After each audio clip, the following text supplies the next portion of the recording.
क्योंकि उसके कटे हुए लेग्स ने उसे कम्प्लीटली इमोबिलाइज कर दिया है। लेकिन आर्थर ने ऐसे स्कमबैग्स के लिए मर्सी का कॉन्सेप्ट बहुत पहले ही छोड़ दिया था। बिना कुछ कहे वह अपना काम पूरा करता है। ये इंश्योर करता है कि इनमें से कोई भी इस फॉरेस्ट से जिंदा बाहर न निकले। अब जब इन गंदे लोगों से छुटकारा मिल चुका है, आर्थर उस टिमिड एल्फ लड़की की ओर मुड़ता है जो उसे देखते ही डर से सिकुड़ जाती है। वह उसे कुछ स्वीट टॉक और कंफर्टिंग वर्ड से काम करने की कोशिश करता है। जब वह थोड़ी शांत होती है तो वह उसके माउथ पर बंधा क्लॉथ खोल देता है। अब जब उसने उसे बचा लिया है तो वह अपने रास्ते जाने का डिसीजन लेता है, लेकिन अकेले छूट जाने का थॉट को डरा देता है। वह तुरंत उससे क्लिंग कर जाती है, अपनी क्यूट और प्लीडिंग आईज से उसे देखने लगती है। आर्थर उसे समझाने की कोशिश करता है कि अब उन बैड गाइज का सफाया हो चुका है तो वे उसे चेस नहीं कर सकते। बिसाइड्स एल्व्स आमतौर पर इस फॉरेस्ट में सेफ रहते हैं। लेकिन लड़की तेजी से अपना सिर हिला देती है और रिमाइंड कराती है कि बीस्ट्स सिर्फ एडल्ट्स से डरते हैं और उसके पेरेंट्स ने कहा था कि किड्स को हाउंड्स या गोलम ट्रीज खा सकते हैं। बेबी सिटिंग का थॉट आर्थर को बिल्कुल पसंद नहीं, लेकिन उसके पास कोई और चॉइस नहीं है। वह रिलक्टेंटली उससे पूछता है कि उसका घर कितनी दूर है, जिस पर लड़की कैजुअली जवाब देती है कि उसे पता ही नहीं। वह एक लंबी साई छोड़ता है और दूर जाने लगता है। उसे अश्योर करता है कि वह बस कुछ सप्लाईज कलेक्ट करने जा रहा है। उसने जितना हो सकता था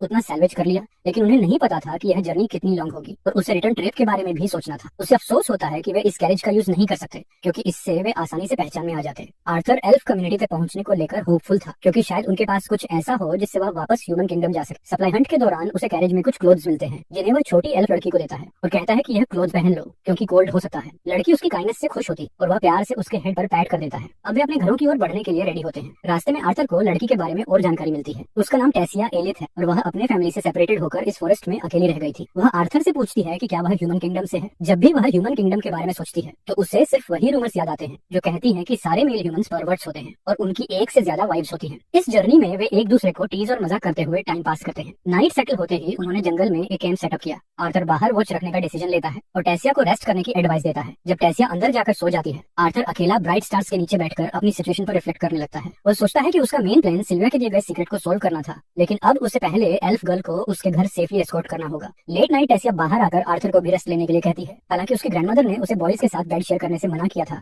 लेकिन वह कहती है कि एक बार के लिए वह एक्सेप्शन बना सकती है। मगर आर्थर उसे बताता है कि उसे नींद नहीं आ रही। तब लड़की उसे रिमाइंड कराती है कि अगर वह बाहर रहेगा तो बीस्ट उसे नोटिस कर सकते हैं, इसलिए वह चाहती है कि वह अंदर आ जाए ताकि दोनों सेफ रहें। आखिरकार आर्थर उसकी बात मान जाता है और दोनों एक ही बेड से सो जाते हैं। नेक्स्ट डे मॉर्निंग अपनी अच्छी स्लीप के बाद वे फिर से अपनी जर्नी कंटिन्यू करते हैं। न्यू सराउंडिंग्स और टाइम के फास्ट पास होने के साथ आर्थर एडमिट करता है कि अपने फैमिली की चिंता और घर लौटने की इम्पेशंस ने उसे अनॉयड कर दिया था। लेकिन इस सफर को और मुश्किल बनाने वाली चीज थी उसकी मनोरे से उठने वाली अनबेरेबल पेन, जो कभी भी सडनली स्ट्राइक कर देती थी। ये पेन अब उसकी डेली लाइफ का पार्ट बन चुका था। हर दिन जब वह उठता, आर्थर बिना पीछे देखे ही अपना नाइफ फेंकता है जो सीधे उस पेड़ में जा धंसता है जो वुल्फ के सिर के पास होता है। यह देखकर वे सभी जंगली भेड़िए अपनी जिंदगी का सबसे बड़ा जंप स्केयर एक्सपीरियंस करते हैं। इस बीच टेसिया एलिथ अपने सामने की डायरेक्शन में इशारा कर रही होती है। तभी आर्थर को फिर से अपने सीने में वो अनबेरेबल पेन महसूस होता है। वह तुरंत एक पेड़ के पीछे छिप जाता है ताकि टेसिया उसकी मिजरेबल हालत न देख सके, क्योंकि वह नहीं चाहता कि वह उसके लिए और ज्यादा चिंता करे। एक और रात गुजरती है और वे फिर से जंगल के बीच अपना कैंप सेटअप करते हैं। ऐसे ही दिन बीतते जाते हैं और धीरे धीरे टेसिया आसपास की जगहों को रिकॉग्नाइज करने लगती है, जो एक अच्छा साइन था। हालांकि उनका पेस धीरे हो चुका था क्योंकि टेसिया का शरीर लगातार यात्रा का बोझ नहीं झेल पा रहा था। उसकी मदद करने के लिए आर्थर खुद उसका सामान उठाने लगता है। हालांकि आर्थर के लिए भी ये सफर आसान नहीं था। माना से अपनी बॉडी स्ट्रेंथन करने के बावजूद उसकी पेन बढ़ती जा रही थी और इसे वरीड एल्फ लड़की से छिपाना अब मुश्किल हो रहा था। एक और रात बीत जाती है और फिर से दिन शुरू होता है। सफर के दौरान टेसिया एक अजीब रिक्वेस्ट करती है। क्योंकि वे अब काफी क्लोज हो चुके थे तो क्या वह उसे आर्ट कह सकती है जैसे उसकी फैमिली कहती है। आर्थर बिना किसी हेजिटेशन के तुरंत उसे ग्रीन लाइट दे देता है। टेसिया को इतनी जल्दी यहाँ की उम्मीद नहीं थी, इसलिए आर्थर मजाक में एक्स्ट्रा ड्रामेटिक हो जाता है। वह क्रीपी अंदाज में कहता है कि लेडी टेसियाथ के लिए एक महान सम्मान की बात होगी कि वह इस हम्बल कंट्री साइड बॉय को आर्थर कहकर बुलाए। टेसिया उसे चिढ़ाने के लिए उसके गाल खींच देती है और दोनों हंसने लगते हैं। इसी बीच टेसिया अचानक कुछ नोटिस करती है और खुशी खुशी उस डायरेक्शन में भाग जाती है। आर्थर इस सडन एक्साइटमेंट को देखकर थोड़ा कंफ्यूज होता है क्योंकि उसकी नजर में वहाँ सिर्फ मॉस, लीव्स, फॉग और ढेर सारे पेड़ ही दिख रहे थे। फिर भी उनका सफर जारी रहता है। ईमानदारी से कहूँ तो यह माना में अब तक का सबसे लंबा जर्नी लग रहा था, लेकिन कैरेक्टर डेवलपमेंट के लिए यह जरूरी था। इस दौरान आर्थर और छोटी एल्फ लड़की के बीच बॉन्ड और मजबूत हो गया था। मेंटल एज गैप के बावजूद वे एक दूसरे के काफी करीब आ चुके थे। फिर एक और दिन आता है और उनके अननोन जंगलों की एक्सप्लोरेशन जारी रहती है। लेकिन अब ऐसा लग रहा था कि यह लंबा सफर आखिरकार अपने मुकाम तक पहुंच चुका है। टेसिया चारों ओर पेड़ों को छू छू कर कुछ खोजने की कोशिश करती और अचानक वह वही ट्री पाती है जिसे वह ढूंढ रही थी। वह कुछ मैजिक करती है और पेड़ के अंदर एक ग्रीन गेट खोल देती है। फिर आर्थर को उसे फॉलो करने के लिए इनवाइट करती है। जैसे ही आर्थर गेट की दूसरी ओर कदम रखता है, वह गिर जाता है और खुद को संभालते हुए आगे देखता है। वहाँ का नजारा देखकर वह दंग रह जाता है। पूरी की पूरी एक एल्फ सिविलाइजेशन। ये जगह इतनी भव्य थी कि प्रिस्टीन शब्द भी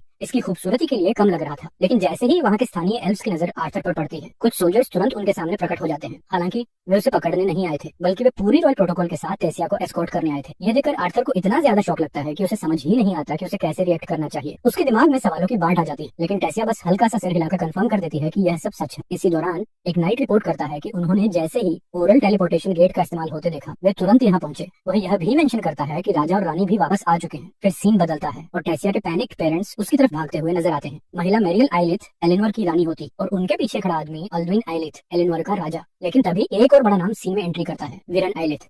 ये नाम इतिहास की किताबों में दर्ज है क्योंकि वह एलेनोर का पूर्व राजा था और उसने ही सपन के मानव राजा के खिलाफ अंतिम युद्ध का नेतृत्व किया था। अब जब पूरा परिवार एक साथ था, आर्थर धीरे से टेसिया को उसके वरिड पेरेंट्स की ओर धकेलता है और वे सब उसे प्यार से गले लगा लेते हैं। ये देख आर्थर को अपने खुद के पेरेंट्स की याद आ जाती और वह सोचता है कि जब वह घर लौटेगा तो क्या उसकी माँ और पिता भी उसे ऐसे ही वार्म वेलकम देंगे। इसी बीच राजा अल्द्विन आर्थर की ओर मुड़कर हार्टफेल्ट ग्रेटिट्यूड व्यक्त करता है, न सिर्फ एक राजा के रूप में बल्कि एक पिता के तौर पर भी। वह आर्थर का शुक्रिया अदा करता है कि उसने टेसिया को सुरक्षित घर पहुंचाया और इस मदद के बदले में वह आर्थर को अपने घर चलने का निमंत्रण देता है। आर्थर को कुछ दिनों तक आराम करने की पूरी आजादी मिलती है, लेकिन इस बीच राजा बहुत एक्साइटेड है उसकी जर्नी की पूरी कहानी सुनने के लिए। आर्थर को महसूस होता है कि राजा की आवाज में फर्मनेस और वार्मथ दोनों हैं, लेकिन उसकी आईज क्लियरली कुछ और ही दिखा रही थी। उसकी निगाहों से साफ झलकता है कि ये सिर्फ एक रिक्वेस्ट नहीं बल्कि सीधा ऑर्डर है। आर्थर रेस्पेक्टफुली उनका धन्यवाद करता ही है कि तभी टेसिया अचानक उसका हाथ पकड़कर उसे खींच लेती और पूरे प्लेस में घुमाने लगती है। वहाँ खड़े सभी लोग ये देखकर थोड़ा शॉकेड होते हैं, लेकिन लड़की बस उसे अपना पूरा किंगडम एक्सप्लोर करवाने के लिए एक्साइटेड होती है। आर्थर का फर्स्ट इंप्रेशन इस जगह को देखकर कंप्लीट अमेजमेंट में होता है। उसे उम्मीद थी कि टेसिया एक प्रिंसेस है तो कोई ग्रैंड सा कासल देखने को मिलेगा, लेकिन जो सामने था वो सिर्फ एक महल नहीं बल्कि उससे भी कहीं ज्यादा था। एक मोमेंट के लिए आर्थर को ऐसा फील होता है जैसे वो किसी फैंटेसी नोवेल में एक्सीडेंटली एंटर कर गया हो। तभी क्वीन जल्दी से मेड्स को बुलाकर आर्थर का ग्रैंड वेलकम करवाती है और उन्हें ऑर्डर देती है कि उसे यहाँ सबसे बेस्ट हॉस्पिटैलिटी मिले। आर्थर को यह वीआईपी ट्रीटमेंट अच्छा तो लगता है, लेकिन वो सबसे पहले अपने सफर की सच्चाई बताना चाहता है। टेसिया के पेरेंट्स उसकी पूरी कहानी सुनने के लिए तैयार होते हैं, इसलिए फैमिली के कोर मेंबर्स और कुछ सीनियर नाइट्स भी इसे सुनने के लिए गैदर हो जाते हैं। आर्थर सबसे पहले अपना इंट्रोडक्शन देता है, मैं आर्थर लेन सेपेन किंगडम के एक ह्यूमर टाउन से आता हूँ। वह यह भी कहता है कि उसे यहाँ रॉयल फैमिली के बीच होने का सम्मान मिला है। उसका इंट्रोडक्शन थोड़ा फॉर्मल लगता है, लेकिन वो जानता था कि अगर उसे बच्चा समझा गया तो यह डिस्कशन ज्यादा आगे नहीं बढ़ेगी। किंग खुद भी नोटिस करता है कि आर्थर खुद को सिंपल बता रहा है, लेकिन उसकी मैच्योरिटी और नॉलेज किसी एक्सपीरियंस्ड व्यक्ति जैसी लग रही थी। आर्थर अपनी जर्नी के बारे में बताता है कि कैसे वह अपने फैमिली से अलग हो गया जब कुछ बैंडिट्स ने उसे घेर लिया। ये पूरी तरह से लाई नहीं था, लेकिन पूरी सच्चाई भी नहीं थी। जब उसकी कहानी टेसिया के मिलने पे पहुंचती है तो पूरा माहौल टेंस हो जाता है। राजा ये सुनते ही एक्सट्रीमली एंग्री हो जाता है कि टेसिया को स्लेव ट्रेडर्स ने कैप्चर कर लिया था और वो भी ह्यूमंस द्वारा। ये साफ था कि राजा पहले से ही ह्यूमंस को पसंद नहीं करता था और ये न्यूज सुनकर उसकी हेट्रेड और बढ़ गई। आर्थर को ये बिल्कुल पसंद नहीं आता कि राजा सिर्फ कुछ स्लेव ट्रेडर्स की वजह से पूरे ह्यूमन रेस को जज कर रहा है। इसलिए वह रिस्पेक्ट के साथ बट फर्मली कहता है, गुलामी एक प्रोफेशन है, कोई रेस नहीं। ये सुनते ही रूम में खड़े सोल्जर्स अपनी सोर्ड्स उसी तरफ पॉइंट कर देते हैं, लेकिन तभी विरन आइलिथ फॉर्मर किंग अपने हैंड जेस्चर से सभी को काम करवा देता है। विरन आर्थर की स्टोरी को लेकर काफी क्यूरियस होता है और जानना चाहता है कि उसने टेसिया को फ्री कैसे करवाया। क्या उसने किसी तरह डील किया था? क्या उसने मेर्सी की रिक्वेस्ट की थी? लेकिन आर्थर साफ कह देता है कि उसने ऐसा कुछ नहीं किया और ऑनेस्टली बताता है कि वो भी एक मेज है, भले ही अभी छोटा ही क्यों ना हो। इसका मतलब था कि उसने खुद ही उन स्लेव ट्रेडर्स को एलिमिनेट किया और टेसिया को बचाया। आर्थर की यह बात सुनकर एक नाइट गुस्से में अपनी सोर्ड निकाल लेता है। उसे लगता है कि यह लड़का सबके सामने झूठ बोल रहा है, लेकिन तभी विरन आइलिथ उसे इतनी इंटेंस नजरों से घूरता है कि वह फौरन डरकर पीछे हट जाता है। आर्थर अपनी सीट से उठकर क्लियर वर्ड्स में कहता है, मुझे कोई फर्क नहीं पड़ता कि कोई मेरी बात पर बिलीव करता है या नहीं, लेकिन सच्चाई यही है कि टेसिया अब सेफ है। मेरी सिर्फ एक विश है कि मैं अपने फैमिली के पास वापस जा सकूं। ये सुनते ही टेसिया शॉक हो जाती है। आर्थर इतनी जल्दी जाने वाला था। उसके पेरेंट्स भी ये देखकर सरप्राइज हो जाते हैं कि उनकी बेटी इस लड़के के लिए इतना ज्यादा कंसर्न क्यों कर रही थी। आर्थर उसे जेंटली रिमाइंड करवाता है कि ह्यूमंस और एल्व्स के बीच जो हिस्ट्री रही है उससे देखते हुए ये सही नहीं होगा कि एक ह्यूमन इस किंगडम में ज्यादा टाइम तक रुके। इसके अलावा उसकी बिगेस्ट प्रायोरिटी अपने परिवार को सेफ देखना और उन्हें बताना था कि वो ठीक है। अब किंग खुद बोलने के लिए आगे आता है। वह शॉर्ट में ये बात एक्सेप्ट करता है कि दोनों रेसेस का पास्ट कॉम्प्लिकेटेड रहा है, लेकिन ये भी मानता है कि आर्थर ने उनकी डॉटर की जान बचाई और उसे सेफ घर तक पहुंचाया। इसलिए वह आर्थर को उसके इस काम के लिए एक प्रॉपर रिवॉर्ड देना चाहता है। लेकिन तभी राजा एक अनफॉर्चुनेट न्यूज देता है। सपने किंगडम से लिंक्ड टेलीपोर्टेशन गेट सिर्फ हर 7 साल में एक बार खुलता है, जब तीनों रेस का सुमिट कॉन्फ्रेंस होता है, और अब भी इस गेट के खुलने में पूरे 5 साल बाकी थे। हालांकि राजा पूरी तरह से तैयार है कि एक ग्रुप ऑफ गार्ड्स को भेजकर आर्थर को सेफली उसके घर तक पहुंचाया जाए, लेकिन साथ ही वो ये भी चाहता है कि आर्थर कुछ और समय यहीं रुके ताकि एल्व्स उसे एज अ गेस्ट सर्व कर सकें और उसे स्पॉइल कर सकें। राजा ये मानता है कि भले ही कुछ एल्व्स ह्यूमंस के साथ टॉलरेट कर लेते हैं, लेकिन बहुत सारे अब भी पुराने युद्ध की ग्रजेस को दिल में रखे हुए हैं। फिलहाल आर्थर को कहा जाता है कि वो यहाँ कंफर्टेबल फील करे, क्योंकि उसकी एस्कॉर्ट अगले दिन सुबह तक रेडी कर दी जाएगी। बाद में आर्थर खुद को एक बेहद लेविश रूम में पाता है जो उसे दिया गया था। सबसे पहला काम जो वो करता है वो है एक अच्छी सी रिलैक्सिंग शावर लेना, लेकिन जैसे ही वो नहाने लगता है उसके मोनोकोर की पेन अचानक से तेज हो जाती है, जिससे वो दोहरा हो जाता है। किसी तरह शावर खत्म करने के बाद वो काउच पर जाकर आराम करता है और उस एग को पकड़कर बैठ जाता है जिसे सिल्विया ने उसे सौंपा था। तभी अचानक दरवाजे पर नॉक होती है। जब आर्थर दरवाजा खोलता है तो सामने टेसिया खड़ी होती है। बिना किसी वार्निंग के वो सीधा उसकी बेली पर हेडबट मारती है, जिससे आर्थर ऑलमोस्ट गैग करने ही वाला होता है। टेसिया क्लियरली अपसेट थी कि आर्थर ने उसके पेरेंट्स से इतनी कोल्डली बात की और ये भी कि वो इतनी जल्दी जाने की प्लानिंग कर रहा था। आर्थर उसे समझाने की कोशिश करता है कि उसने सिर्फ रिस्पेक्ट दिखाने के लिए ऐसा किया, क्योंकि उसके पेरेंट्स सिर्फ नॉर्मल लोग नहीं बल्कि पूरे किंगडम के किंग और क्वीन थे। बल्कि अगर किसी को गुस्सा होना चाहिए तो वो आर्थर खुद है, क्योंकि टेसिया ने उसे पहले ही नहीं बताया कि वो रॉयल फैमिली से बिलोंग करती है। लेकिन टेसिया अपनी बात पर अड़ी रहती है और साफ कर देती है कि वो आर्थर को जाने नहीं देना चाहती, क्योंकि वो उसकी पहली सच्ची दोस्त है। ये सुनकर आर्थर थोड़ा सा मुस्कुराता है और फ्रेंडली जेस्चर में उसका हाथ पकड़कर उसके नेक पर रखता है, जैसे वो लाइफ लॉन्ग बडीज हो। फिर मजाक में कहता है कि वो क्राई बेबी बनना बंद करे और कासल में उसे प्रॉपर्ली घुमाए। इसके बाद दोनों मिलकर पूरा कासल एक्सप्लोर करने लगते हैं। टेसिया आर्थर को अपना सबसे फेवरेट स्पॉट दिखाती है, जो खासकर स्प्रिंग सीजन में सबसे ज्यादा खूबसूरत लगता है, जब चारों तरफ फूल खिलते हैं। वो आर्थर को एक स्पेशल तरह के इंसेक्ट से भी इंट्रोड्यूस करवाती है, जिन्हें ग्लो बीज कहा जाता है और उन्हें खास तौर पर वहीं कल्टीवेट किया जाता है। जैसे ही टेसिया आर्थर को ग्लो बीज दिखाने की कोशिश कर रही होती है, आर्थर को अचानक पीछे से कुछ आता हुआ महसूस होता है। ये एक डैगर थी। आर्थर बिना एक सेकंड वेस्ट किए टेसिया को पकड़कर तुरंत एक साइड में धकेल देता है और उसी पल वो डैगर को हवा में पकड़ लेता है। फिर अपनी इंसेन स्पीड से रिटेलिएट भी कर देता है। लेकिन ये हमला करने वाला कोई और नहीं बल्कि खुद विरन एलिथ था,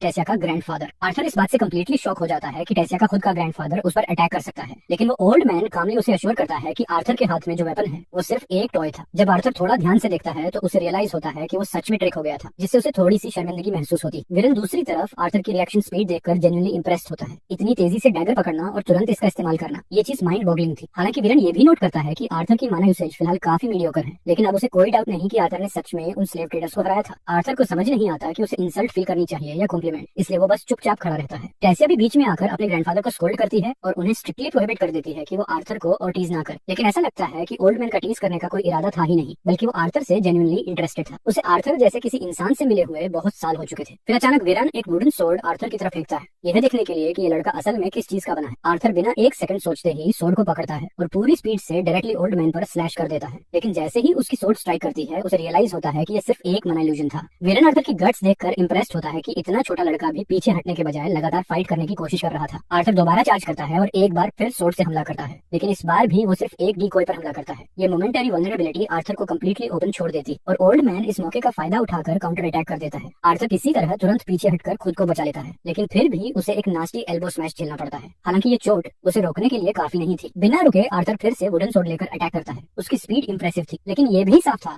कि वो बैरली होल्ड कर पा रहा था इस ओल्ड मैन के खिलाफ, जो बिना किसी एफर्ट के लड़ रहा था। आखिरकार आर्थर एक बार फिर से ओपन रह जाता है और वीरन के एक हार्ड हिट से दूर जाकर गिर पड़ता है। टेसिया तुरंत भागकर उसे चेक करने जाती है, लेकिन ऐसा नहीं था कि इस बार वीरन कंप्लीटली अनहार्म्ड था। आर्थर ने फाइनली अपने सोर्ड से उसे हल्का सा ग्रेज कर दिया था। वह ये ओल्ड मैन इस चोट को कंप्लीटली डिजर्व करता था, क्योंकि वो खुद को ऐसे शो कर रहा था जैसे उससे बेटर कोई फाइटर है ही नहीं। लेकिन अब वेरन आर्थर से एक और राउंड लड़ने के लिए एक्साइटेड लग रहा था। टेसिया पूरी तरह से अपनी बात पर अड़ी रहती है। वो साफ मना कर देती है कि ऐसा होने देगी और प्लेफुली अपने ग्रैंडफादर को पिंच कर देती है कि वो आर्थर को और ज्यादा बुली करने के बारे में भी सोच रहा है। लेकिन ओल्ड मैन बस मुस्कुराकर जवाब देता है और एडमिट करता है कि अगर उसने आर्थर पर थोड़ा भी कम जोर लगाया होता तो वो खुद किसी ऐसे लड़के के सामने बेबस होता जो उससे दशकों छोटा है। दूसरी तरफ आर्थर को ये देखकर अच्छा लगता है कि वीरन उसे इतनी रेस्पेक्ट देता है, लेकिन उसका रिएक्शन देखकर ही ओल्ड मैन सडनली सीरियस हो जाता है। उसके लिए अगर आर्थर सच में उसे एक एस्टीम्ड और ऑनरेबल सीनियर मानता है तो वो उसे अपना डिसाइपल बनने के लिए इनवाइट करता है। ये अनएक्सपेक्टेड ऑफर सुनकर आर्थर पूरी तरह से शॉक हो जाता है और वो तुरंत पूछता है कि क्या एल्डर सच में सीरियस है। बिल्कुल, ओल्ड मैन इस बात की पुष्टि करता है कि वो पूरी तरह सीरियस है, लेकिन आर्थर उसे याद दिलाता है कि वो सिर्फ एक ह्यूमन है और उसे खुद भी नहीं पता कि क्या इस किंगडम में ह्यूमंस को रहने की इजाजत भी है या नहीं। लेकिन वीरन उसे भरोसा दिलाता है कि जब तक आर्थर उसके अंडर है कोई भी उसे यहाँ से निकालने की हिम्मत नहीं करेगा। वो उसे ऐसी चीज सिखाने का वादा करता है जो सेपिन के सबसे केपेबल मेजेस भी नहीं सिखा सकते। फिर भी आर्थर इस टेम्पटिंग ऑफर को पोलाइटली डिक्लाइन कर देता है, क्योंकि उसका यहाँ टाइम वेस्ट करने का कोई इरादा नहीं जब तक वो अपने पेरेंट्स से रियूनाइट नहीं कर लेता। ये सुनकर ओल्ड मैन उसे एक और प्रॉमिस करता है, वो आर्थर को उसके पेरेंट्स से कांटेक्ट करने का मौका देगा ताकि उन्हें पता चले कि वो जिंदा और सुरक्षित है। इसके बाद ओल्ड मैन मेड्स को आदेश देता है कि वो टेसिया को नहलाने और फ्रेश करवाने के लिए ले जाए। जैसे ही वो दोनों अकेले होते हैं, ओल्ड मैन आर्थर के कंडीशन के बारे में बात करता है, कैसे उसकी मेनाकोर के पास बार बार सीलिंग पेन उठता है और कैसे वो एपिसोड्स अब पहले से ज्यादा फ्रीक्वेंट होते जा रहे हैं। आर्थर नेचुरली क्यूरियस हो जाता है कि ओल्ड मैन को ये सब कैसे पता है, लेकिन वीरन इस सवाल को टाल देता है और कहता है कि ये सवाल पॉइंटलेस है। इसके बजाय आर्थर को ये पूछना चाहिए कि उसकी असली प्रॉब्लम क्या है। फिर वो आर्थर से पूछता है कि क्या उसने कभी बीस्ट विल्स के बारे में सुना है। ये टर्म आर्थर के लिए पूरी तरह से नया था,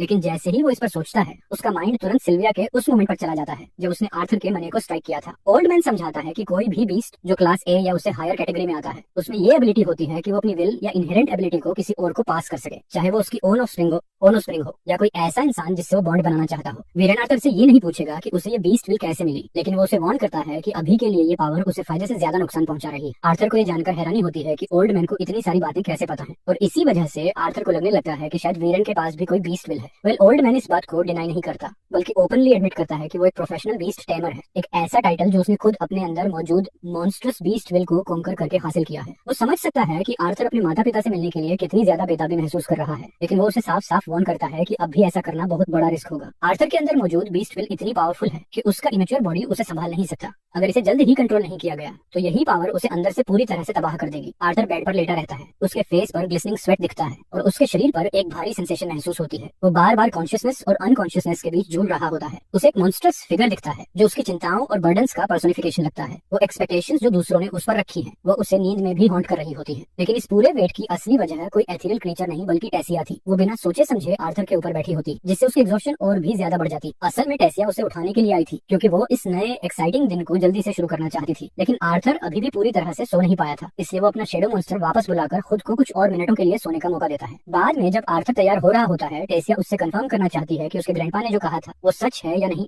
वेल, आर्थर खुद भी इस बात को लेकर श्योर नहीं है। उसका यहाँ रुकना पूरी तरह से एल्डर विरन के साथ होने वाले ट्रिप पर डिपेंड करता है। जैसे ही आर्थर उस कैरेज की तरफ बढ़ता है जिसमें उसे एल्डर के साथ सफर करना था, वो देखता है कि किंग और क्वीन एल्डर विरन से प्लीड कर रहे होते हैं कि वो अपने डिसीजन पर रिकंसिडर करें। वो आर्ग्यू करते हैं कि किसी ह्यूमन का उनके किंगडम में रहना इनअप्रोप्रिएट है क्योंकि ये उन ट्रेडिशंस के खिलाफ जाता है जो एल्व्स ने सदियों से अपहोल्ड किए हैं। लेकिन एल्डर वायरन साफ कर देता है कि आर्थर ने उसका अटेंशन पकड़ लिया है, इसलिए वो चाहता है कि आर्थर और कुछ समय यहीं रहे। इसके अलावा उनकी बेटी टेसिया भी क्लियरली आर्थर को पसंद करने लगी है, जो एक और रीजन है कि उसे यहाँ कुछ और समय के लिए रुकना चाहिए। किंग और क्वीन जितनी भी रिक्वेस्ट्स करें, एल्डर विरन अपने फैसले पर अड्डा रहता है। वो रॉयल्स को भरोसा दिलाता है कि आर्थर उसकी डायरेक्ट गाइडेंस में रहेगा ताकि पूरे किंगडम को पता चले कि वो उसकी देखरेख में है। एल्डर विरन को इस तरह आर्थर के लिए स्टैंड लेते देख आर्थर के फेस पर हल्की सी स्माइल आ जाती है। जैसे ही वो कैरेज में बैठते हैं, उनकी जर्नी शुरू होती है। काफी देर तक सफर करने के बाद आर्थर सोचने लगता है कि ये ट्रिप और कितना लंबा होगा, क्योंकि वो जल्द से जल्द ओल्ड मैन के मिस्टीरियस फ्रेंड से मिलने के लिए एक्साइटेड है। अचानक टेसिया आर्थर के शोल्डर पर लीन करती है और सो जाती है। लगता है कि एक्साइटमेंट की वजह से वो इतनी जल्दी उठी थी और अब उसकी नींद पूरी हो रही। टेसिया, जो कि इस किंगडम की इकलौती प्रिंसेस है, उसने हमेशा एक लोनली एनवायरनमेंट में जिंदगी बिताई है। बचपन में कई बार एडल्ट्स और बच्चों ने उसे फेक दोस्ती दिखाकर हर्ट किया।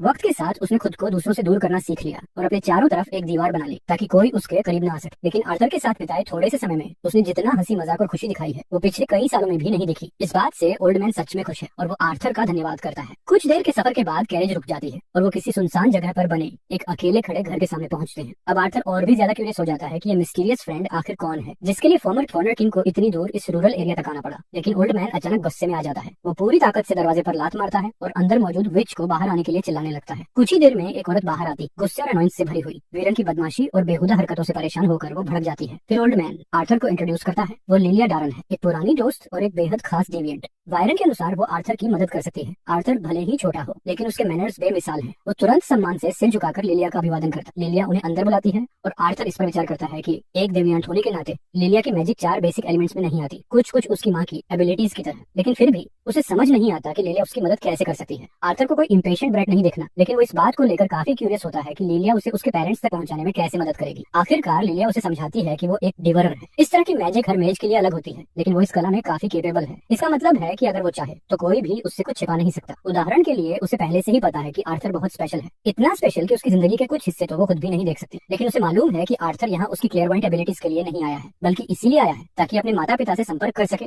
और उन्हें बता सके कि वो जिंदा है। लिलिया उसे बेसिन के पानी पर ध्यान केंद्रित करने के लिए कहती है और जैसे ही आर्थर उसकी बात मानता है वो अपनी मैजिक शुरू करती है। आर्थर को कहा जाता है कि अगर उसने अपने पेरेंट्स को पानी में देख लिया तो वो उनसे बात भी कर पाएगा। आर्थर कनेक्शन बनाने की कोशिश करता है और तभी दृश्य बदल जाता है। अब फोकस उसके माता पिता पर जाता है। वहाँ उसकी माँ और पिता खाना खा रहे होते हैं, कुछ ऐसा जो आर्थर को पहले बहुत पसंद था। अचानक उन्हें आर्थर की आवाज सुनाई देती है। ये आवाज सुनते ही वो दोनों पूरी तरह शॉक हो जाते हैं, जैसे कि वो फ्रीज हो गए हों। और जैसे ही आर्थर कहता है कि वो उनका बेटा है, उनका शरीर पूरी तरह से जड़ हो जाता है। उनके हाथों से चम्मच छूटकर गिर जाते हैं क्योंकि वो इस अकल्पनीय सच्चाई को समझने की कोशिश कर रहे होते हैं। आर्थर उन्हें भरोसा दिलाता है कि वो सच में उनका बेटा है और वो सीधे उनके दिमाग में बात कर रहा है। फिर वो बताता है कि उसके पास सारी बातें समझाने का ज्यादा वक्त नहीं है, लेकिन वो जिंदा और सुरक्षित है। आर्थर गिरते गिरते बच गया था, लेकिन किसी तरह उसने खुद को संभाल लिया। फिर वो बताता है कि वो इस वक्त एलिनोर के किंगडम में एल्व्स के साथ रह रहा है, लेकिन ये बात किसी को नहीं बतानी चाहिए। आर्थर अपने माता पिता को ये भी कहता है कि वो खुद को दोषी मत समझे, उसे अपने फैसले पर फख्र है और अगर उसे मौका मिलता तो वो फिर से वही फैसला लेता। इसके बाद वो अपने इलनेस के बारे में थोड़ा बताता है और कहता है कि उसे यहाँ और कुछ समय रुकना पड़ेगा ताकि उसका इलाज हो सके। आर्थर मानता है कि उसे नहीं पता कि उसे दोबारा बात करने का मौका मिलेगा या नहीं,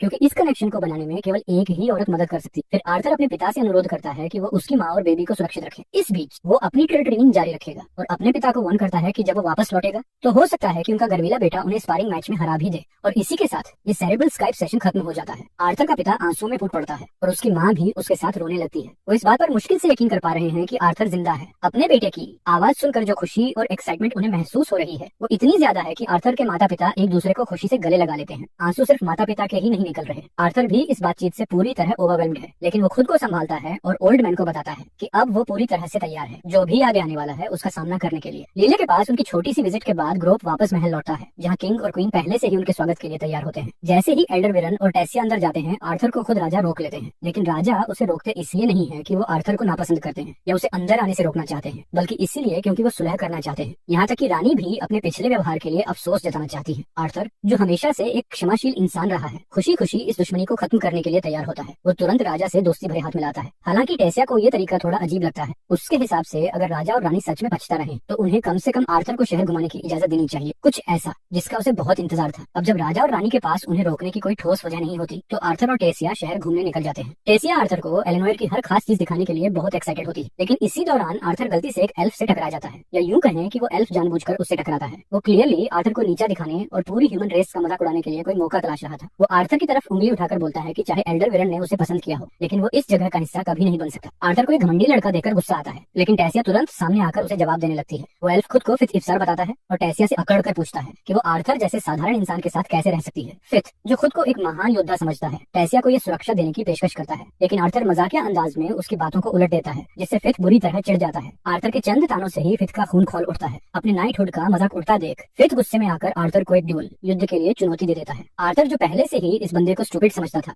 अब देखता है कि वो उसकी सोच से भी ज्यादा मूर्ख है। टेसिया तुरंत गुस्से से फिथ को घूरती है और पूछती है, तुम एल्डर विरन के शिष्य को चुनौती देने की हिम्मत कैसे कर सकते हो? फिथ साफ करता है कि वो अपनी इज्जत पर कोई दाग नहीं लगने देगा। उसे बचपन से यही सिखाया गया है। अपनी प्राइड बचाने के लिए वो आर्थर से कहता है कि या तो वो इस चुनौती को स्वीकार करे या डरकर भाग जाए। फिथ आर्थर को एक्स्ट्रा प्रेशर देने के लिए उसे याद दिलाता है कि एल्वन सोसाइटी में उसकी ये लड़ाई एल्डर विरन की रेपुटेशन को भी प्रभावित करेगी। आर्थर को इस बात का अंदाजा नहीं था कि एल्व्स में ड्यूलिंग इतनी गंभीर चीज होती। फिथ, जो इस दंगल को जल्दी शुरू करना चाहता था, आर्थर की चुप्पी को हाँ समझ लेता है। वो तुरंत टेसिया से आग्रह करता है कि वो इस ड्यूल की ऑफिशियल रेफरी बने। टेसिया थोड़ा हिचकिचाते हुए सहमत हो जाती है। जैसे ही टेसिया संकेत देती है, फिर तेजी से आगे बढ़ता है, पहले वार करने के इरादे से, लेकिन आर्थर बिना हिले डुले खड़ा रहता है। फिर बस एक ही घूंसा मारता है, इतना ताकतवर कि फिथ का मुंह खुल जाता है और वो कई फीट दूर जाकर गिरता है। आर्थर वहीं खड़ा रह जाता है, सच में ये सोचकर कि क्या बस इतनी ही मेहनत से ड्यूल जीता जा सकता है। टेसिया को इस नतीजे से कोई हैरानी नहीं होती। आर्थर खुद सोच में पड़ जाता है, क्या वो सच में इतना ताकतवर हो गया है या ये बस एक तुक्का था। लेकिन इससे पहले कि आर्थर इस बारे में और सोचे, टेसिया उसका हाथ पकड़ती है और उसे वहाँ से खींच लेती है। एक बार फिर उनकी जर्नी जारी रहती है और आर्थर महसूस करता है कि वो इस छोटी प्रिंसेस के और करीब आता जा रहा है। बाकी दिन फिथ जैसे इरिटेटिंग लोगों से निपटने जितना रोमांचक नहीं था, लेकिन फिर भी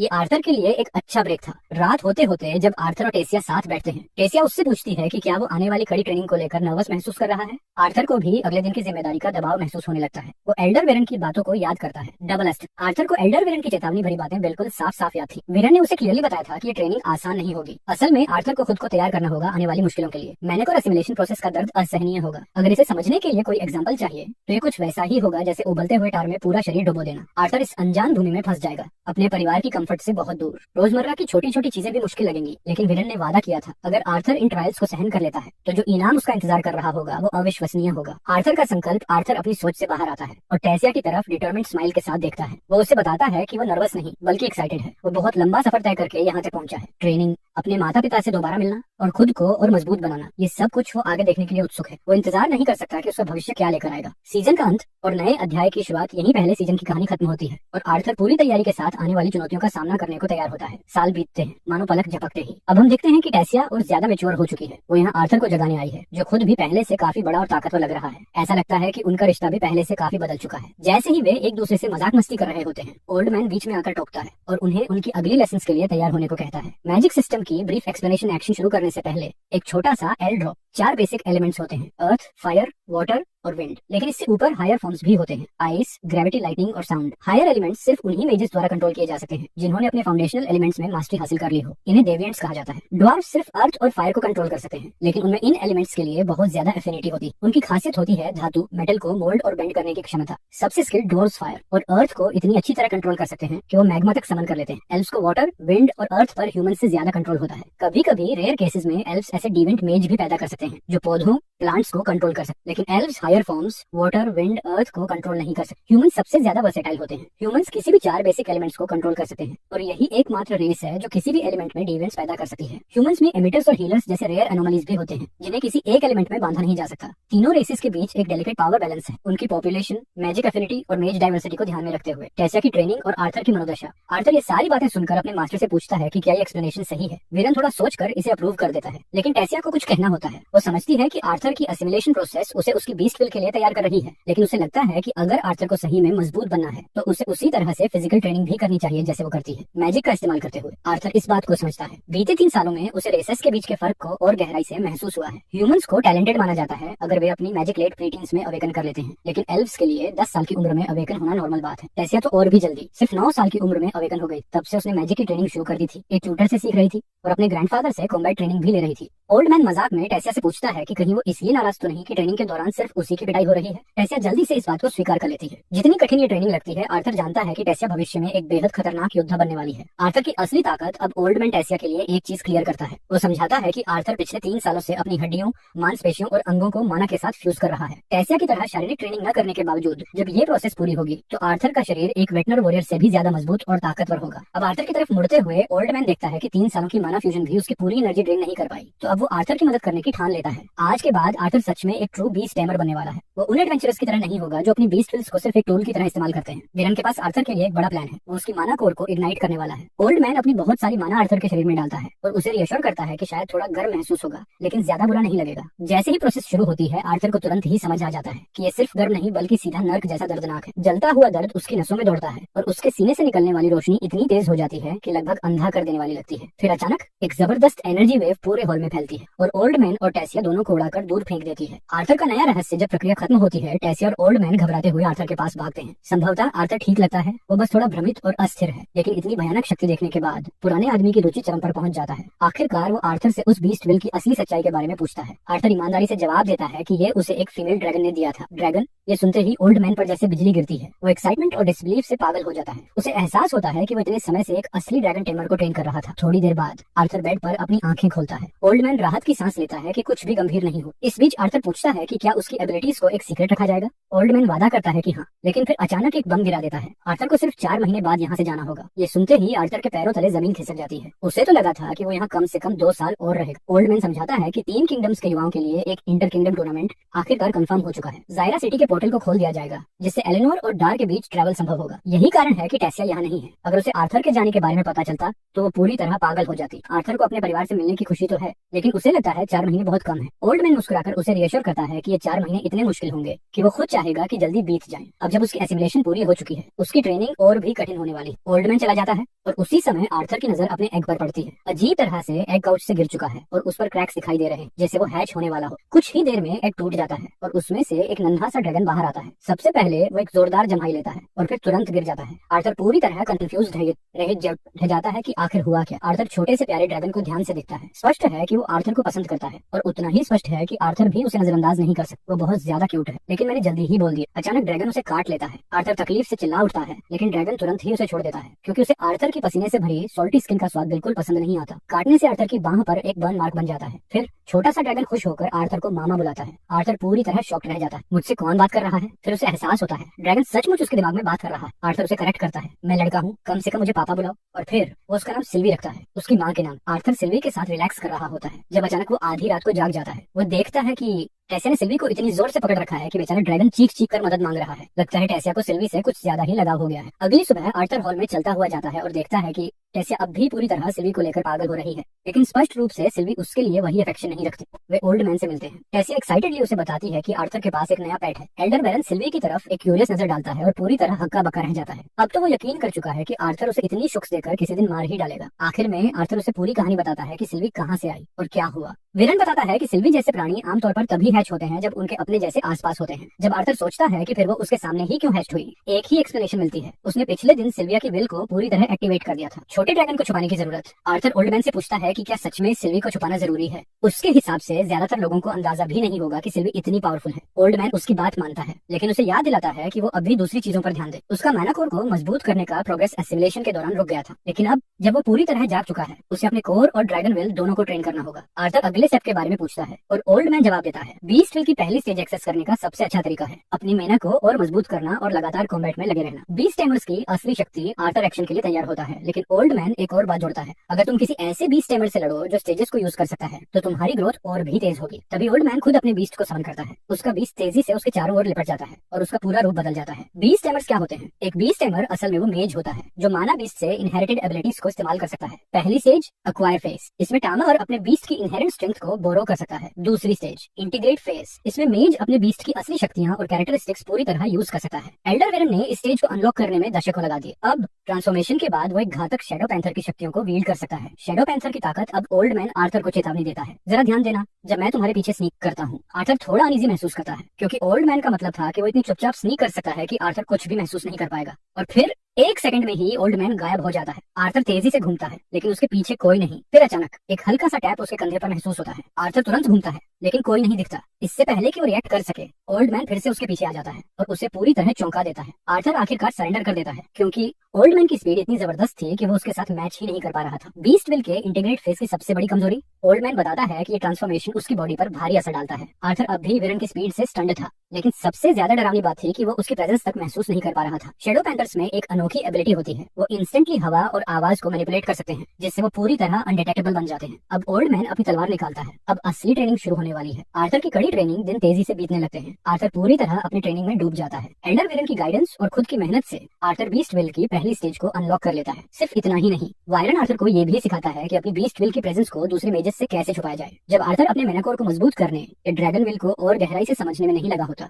तो वो विरन के साथ स्पारिंग कर रहा होता है। एसिमिलेशन प्रोसेस ने उसकी बॉडी को इतना टफ बना दिया है कि वो बिना रुके ये सब सहन कर सकता है। लेकिन इसके बावजूद आर्थर अपनी मासूमियत और बचपन की खुशियों को भी जीना नहीं भूल, जैसा सिल्विया चाहती थी। कार वो दिन आ ही गया, आर्थर को जाना। ऐसे पूरी तरह टूट चुकी थी। इतने सालों तक हर दिन साथ रहने के बाद उसे ये बताना बहुत मुश्किल था कि अब आर्थर जा रहा है। अब आर्थर की बैग पूरी तरह पैक हो चुकी। वो सिल्विया की दी हुई स्पेशल फेचर्स से अपने बर्न मार्क को छुपा लेता है। कैरेज आर्थर को ले जाने के लिए तैयार है, लेकिन जाते जाते वो एक आखिरी क्वेश्चन करता है। ओल्डमैन आर्थर को एक पेंडेंट देता है जिस पर एथ हाउस का क्रेस्ट बना होता है। ये पेंडेंट उसे जंगल में नेविगेट करने में मदद करेगा। अब टेसा की बारी थी कुछ कहने की, लेकिन वो कुछ बोलने के बजाय बस उदास नजर से सिर हिला देती है। उसकी आंखों में गहरी उदासी थी, लेकिन ये उदासी तुरंत पिघल जाती है जब आर्थर उसे एक जोरदार गले लगा लेता है। उसकी वार्मथ महसूस करते ही टेसा खुद को रोक नहीं पाती और अनकंट्रोलेबली रोने लगती है। उन दोनों ने अपने आखिरी अल्फाज कहे और फिर आर्थर कैरेज में कदम रखता है, जहां उसे फिट्ज और कुछ नाइट्स मिलते हैं जो उसके स्कॉट करने वाले थे। पुरानी दुश्मनी फिट्ज तुरंत आर्थर को पहचान लेता है, लेकिन आर्थर को उसकी कोई याद नहीं। फिट्ज चिल्लाने लगता है, याद है जब हमने ड्यूल किया था, जब तुमने अन्यायपूर्ण तरीके से जीता था। जैसे ही आर्थर को फिट्ज का नाम याद आता है, वो उसे पोलाइटली ग्रीट करता है। ये देखकर फिट्ज थोड़ा शांत हो जाता है, लेकिन फिर उसकी बेइज्जती हो जाती है जब उसके एक दोस्त उसे उसका निकनेम एफ कहकर बुला देता है। एक लोली ह्यूमन के सामने निकनेम एक्सपोज होने पर फिट्ज का चेहरा लाल पड़ जाता है। Zyrus city, the floating city carriage का सफर लाइवली माहौल में बीतता है और फिर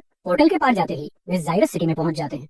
जायरस एक बजिंग सिटी थी, जहां हर तरह के लोग और प्रोफेशंस भरे पड़े थे। आखिरकार कैरेज एक ग्रैंड मैंशन के सामने रुकती है। यही आर्थर का परिवार रह रहा था। टावरिंग दरवाजों के सामने खड़े आर्थर का दिल जोर से धड़कने लगता है। वो दरवाजा खटखटाता है और एक मेड दरवाजा खोलती है। उसके पीछे एक छोटी सी लड़की खड़ी थी, मुश्किल से 3 साल की। उसकी ब्राइट आंखें जिज्ञासा से भरी हुई थी। और फिर एलिस, उसकी माँ दिखती है, जो उस नन्ही बच्ची एलेनोर ल्यूविन के पीछे भाग रही थी। लेकिन जैसे ही एलिस की नजर अपने बेटे पर पड़ती है, वो वहीं रुक जाती है। उसके हाथ से पकड़ा हुआ खाना नीचे गिर जाता है। आर्थर भी भावनाओं से घिर जाता। ये छोटी लड़की मेरी बहन है। वो अपनी भावनाएं संभालता है, मुस्कुराता है और अपनी माँ को दिल से ग्रीट करता है। एलिस तुरंत भागती है और आर्थर को कसकर गले लगा ले। उसकी आंखों से आंसू रुकने का नाम ही नहीं लेते। ये देखकर छोटी एली भी रोने लगे, क्योंकि उसकी माँ भी रो रही थी। पूरा परिवार एक साथ, रेनॉल्ड्स भी अपने बेटे को देखने के लिए बेताब था। मैंशन के दरवाजे अब भी खुले थे और वो भी दौड़कर गले लगने के लिए आ जाए। पूरा परिवार एक साथ था 3 सालों के बाद। मोह का ये क्षण इतना भावुक था कि मेड भी रोने लगी। जब सब थोड़ा शांत हुआ तो आर्थर पर सवालों की बौछार शुरू हो जाती, लेकिन छोटी एली को गुस्सा आ रहा था। सब आर्थर को पूछ रहे थे, लेकिन कोई उसे नोटिस नहीं कर रहा था। एलिस उसे देखती है और कहती, जा अपने बड़े भाई को ग्रीट कर। एली हिचकिचाती है, क्योंकि वो अभी तक भाई का कांसेप्ट पूरी तरह समझ नहीं पा रही। लेकिन फिर एलिस उसे याद दिलाती है कि यही वो भाई है जिसके बेड टाइम स्टोरीज वो उसे हमेशा सुनाती थी। एली आखिरकार आर्थर के पास आती और अपने बड़े भाई को उसी नाम से बुलाती जिसके वो हकदार था। आर्थर भी गर्मजोशी से उसे जवाब देता। आर्थर का सच कितना बताना सही। अब आर्थर सबको अपनी कहानी सुनाने लगता है, लेकिन वो कुछ बातें छुपाने का फैसला करता है। वो बताता है कि कैसे वो क्लिफ से गिरने के बाद बचा, लेकिन असली कारण छुपाता है। वो टेसिया, एलेनोर और अपनी रिकवरी के बारे में बताता है, लेकिन सिल्विया के बारे में नहीं। रेनॉल्ड्स की नजर आर्थर के सिर पर बैठे छोटे क्रीचर पर पड़ती और वो जिज्ञासा से पूछता है, ये क्या है? आर्थर सच बता देता है, मैं एक माना बीस में पहुंचा जहाँ सिल्वी की माँ जख्मी हालत में थी। मैं उसे बचा नहीं सका, लेकिन मैंने सिल्वी को अपनाने का फैसला किया। अब एलिस चिंतित हो जाती, क्या तुम सच में पूरी तरह ठीक हो? आर्थर उसे आश्वस्त करता है, हाँ अब मैं ठीक हूँ। मेरी तबीयत उस वक्त अनस्टेबल माना के कारण बिगड़ गई थी, लेकिन आर्थर उन्हें पूरी सच्चाई नहीं बताता। वो अंदर ही अंदर थोड़ा दोषी महसूस करता है, लेकिन वो जानता है कि ये सब बताना उनके लिए बहुत खतरनाक हो सकता है जब तक वो और ज्यादा मजबूत नहीं हो जाता। मोनोरे और मैनेकोर स्टेजेस रेनॉल्ड्स अचानक जोश में आ जाते हैं, तो बेटा अब तुम मोनोर के किस स्टेज पर हो? लेकिन आर्थर उल्टा अपने पिता से उनका मैनेकोर स्टेज पूछ लेता है। रेनॉल्ड्स गर्व से बताते हैं, मैंने 2 साल पहले ब्रेक थ्रू किया और डार्क ऑरेंज स्टेज में एंटर कर लिया। आर्थर एक्सपेक्ट नहीं कर रहा था कि उनके पिता इतना आगे बढ़ चुके होंगे, तो उन्हें यकीन हो जाता है कि रेनॉल्ड्स ने कड़ी मेहनत की। रेनॉल्ड्स अपनी प्राइड को खुलकर दिखाते हैं और फिर वो आर्थर से भी उसका स्टेज पूछते हैं। आर्थर थोड़ा हिचकिचाते हुए जवाब देता है, लाइट रेड। रेनॉल्ड्स के दिमाग में ये शब्द रजिस्टर होते ही वो पूरी तरह से शॉक में चले जाते हैं। होली! रेनॉल्ड्स चौंकर चिल्लाते हैं। एली भी ये सुनकर एक्साइटेड हो जाती और तुरंत अपने पिता के शब्द दोहराने लगती है। एलिस गुस्से में रेनॉल्ड्स को घूरती है, बच्चों के सामने ऐसे मत बोलो। बैकयार्ड में स्पारिंग, असली टेस्ट शुरू। रेनॉल्ड्स तुरंत आर्थर को बैकयार्ड में स्पारिंग के लिए बुलाते हैं। आर्थर ये फैमिलियर साइट देखकर मुस्कुराता है, अब सच में ऐसा लग रहा है कि मैं वापस आ गया हूँ। लेकिन तभी एक आदमी हड़बड़ाते हुए मेंशन में घुसता है। ये विंसेंट हेल्स्ट थे, जो हाई ऑक्शन हाउस चलाते हैं और आर्थर के परिवार की देखभाल कर रहे थे। रेनॉल्ड्स तुरंत अपने पुराने दोस्त विंसेंट और उनकी पत्नी को इंट्रोड्यूस करते हैं। आर्थर सभी मैनर्स अपनाते हुए शालीनता से झुककर उन्हें ग्रीट करता है, लेकिन मिस्टर और मिसेस हाई को रेनॉल्ड्स और आर्थर के बीच जबरदस्त कॉन्ट्रास्ट दिखता है। विंसेंट तो यहाँ तक सोच लेते हैं कि आर्थर सच में रेनॉल्ड्स का बेटा है। मिसेस हाई आर्थर को अपनी बेटी लिलिया से मिलवाती है। आर्थर और सिल्वी दोनों गर्मजोशी से उसे ग्रीट करते हैं, लेकिन लिलिया आर्थर को इग्नोर कर देती है क्योंकि वो पहली नजर में प्यार में पड़ जाती है, लेकिन आर्थर से नहीं, बल्कि उसके कंधे पर बैठे छोटे से क्रीचर सिल्वी से। बाप बेटे का डुअल, बाप असली ताकत का मुकाबला। फॉर्मल इंट्रोडक्शंस खत्म होते ही रेनॉल्ड्स स्पारिंग के लिए तैयार हो जाते हैं। आर्थर भी चैलेंज के लिए पूरी तरह तैयार है। दोनों अपनी बॉडी स्ट्रेच करते हैं और फिर आर्थर पहले पंच के साथ हमला करता है। पंच सीधा रेनॉल्ड्स की तरफ जाता है, लेकिन रेनॉल्ड्स इसे बेयर हैंडेड ब्लॉक कर लेते हैं। लेकिन आर्थर तुरंत स्ट्रेटेजी बदलकर एक अनएक्सपेक्टेड मूव करता है, जिससे रेनॉल्ड्स चौंक जाते हैं। रेनॉल्ड्स झट से आर्थर की मूव को पढ़ लेते हैं और खुद को बचाने के लिए साइड स्टेप करते हैं। आर्थर फिर भी अपर हैंड पा लेता है और रेनॉल्ड्स को पकड़कर फेंकने की कोशिश करता है, लेकिन रेनॉल्ड्स मिड एयर में ही अपना बैलेंस रिगेन कर लेते हैं और फिर से जमीन पर आकर खड़े हो जाते हैं। कुछ और पावरफुल मूव्स के बाद रेनॉल्ड्स को आर्थर की स्किल को मानना पड़ता है, लेकिन वो साफ कर देते हैं कि अब तक वो होल्ड बैक कर रहे थे, अब असली लड़ाई शुरू होगी। रेनॉल्ड्स अपने मुक्के कसते हैं और उनके शरीर से आग निकलने लगती, सचमुच और सिंबॉलिकली दोनों। ये ट्रिक मैंने डार्क ऑरेंज स्टेज पर पहुंचने के बाद सीखी है। मेज सिस्टम, दुनिया के नियम। इस दुनिया में मेजेस बचपन से ही अपनी एलिमेंटल एफिनिटी के साथ पैदा होते हैं। पेरेंट्स महंगे टेस्ट्स करवाते हैं ताकि अपने बच्चों की ताकत और पोटेंशियल को समझ सकें। कॉन्जरर्स शुरुआत से ही एलिमेंट्स को मैनिफेस्ट कर सकते हैं। ऑगमेंटर्स का रास्ता मुश्किल होता है, उन्हें एलिमेंट कंट्रोल करने के लिए एक थ्रेशोल्ड क्रॉस करना पड़ता है। रेनॉल्ड्स फॉर्मल ट्रेनिंग, नेनर ट्रेनिंग के बिना खुद से लड़ते और सीखते आए थे और अब जाकर उन्होंने अपने एक्सप्लोसिव माना को असली आग में बदलना सीखा था। असली खेल तो अब शुरू होगा, लेकिन आर्थर जिस दुनिया से आया है वहाँ एलिमेंट्स जन्म से नहीं मिलते थे, बल्कि हार्ड वर्क और स्किल से हासिल किए जाते थे। आर्थर को जन्म से ही कई एडवांटेजेस मिले थे और अब उसने भी अपनी एक सीक्रेट ट्रिक सीख ली थी। अब आर्थर भी अपनी हिडन पावर अनलीश करता है। एक क्रैकलिंग एनर्जी उसके चारों ओर फैलती है। अब देखते हैं कौन किसे हराता है।